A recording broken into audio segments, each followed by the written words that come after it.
Z vrednostjo 1,1 milijona evrov gre za največjo investicijo občine Medvode na področju družbenih dejavnosti v preteklem letu.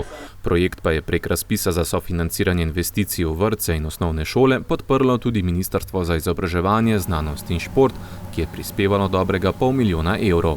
Jaz mislim, da gre za velik dan za osnovno šolo Smlednik, gre tudi za velik dan za cel Smlednik. Zato, ker se s tem prizidkom, s temi prostori, ki so bili pridobljeni, tudi z rekonstrukcijo jedilnice, povečanjem, prestavitvijo garderobnih prostorov in tako naprej, se pravzaprav za naslednjih, verjamem, da kar nekaj dekad omogoča dvooddelčni pouk, torej A in B razred v celotni vertikali te osnovne šole. Realno gledano več kot to se ne pričakuje, s temi novimi prostori pa res dobivajo na čisto drugo kvaliteto. Kot je gospod ravnatelj že v nagovoru povedal, so ti razredi, pravzaprav so nekateri zraven kabineti celo večji, kot so bile do zdaj kakšne majhne učilnice, v katerih so se otroci stiskali.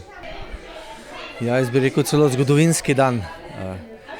Veselili smo se, ko je bilo še vse skupaj na papirju, zdaj smo pa še bolj veseli, ko je vse skupaj v stvarnosti. Dejansko nam to zelo izboljša pogoje dela.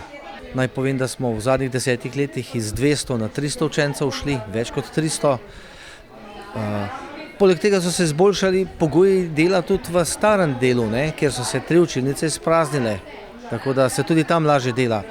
Tako da je, bi rekel, mnogotere koristi so. Gradnja novega prizidka je stekla junija lani in bila sklenjena v predvidenih rokih. Učenci so v šolske klopi novih prostorov sedli tako že marca. Šola, ki se je prej spopadala s prostorsko stisko in trenutno sprejme 310 otrok, je skupno pridobila 500 kvadratnih metrov površine.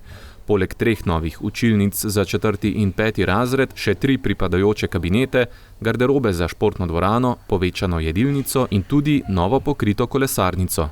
Prostori so nam zelo všeč. Že ko je bilo na papirju, nam je bilo všeč.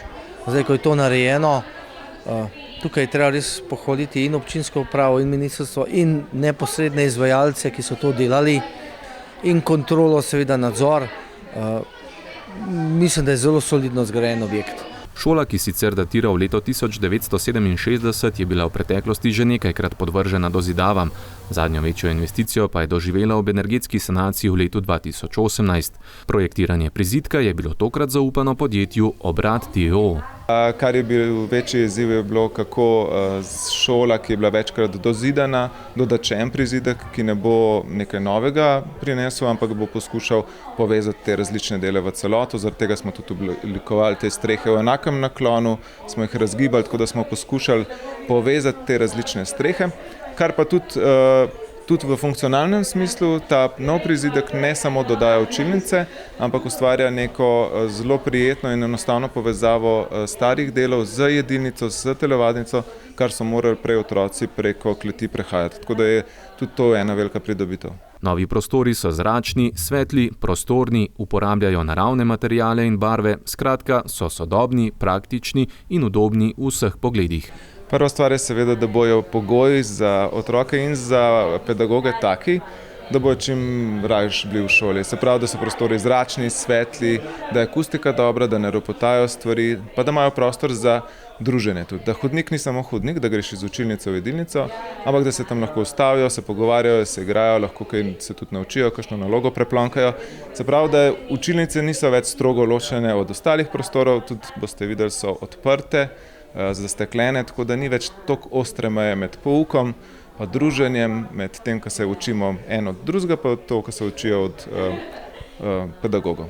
Prostori so bili uradno predani v uporabo 9. junija s slovesnostjo v telovadnici osnovne šole, kjer se je učencem pri kulturnem programu pridružil tudi pevec Čale Sale. Ob tej priložnosti pa je Mateja Reberšak-Cizelj iz Zavoda za šport Republike Slovenije Planica osnovni šoli Simona Jenka Smlednik izročila tudi priznanje za 20 odličnih izvedb tekmovanja v gorskem teku v sklopu šolskih športnih tekmovanj, kjer mladi tekači tekmujejo v teku na Stari grad.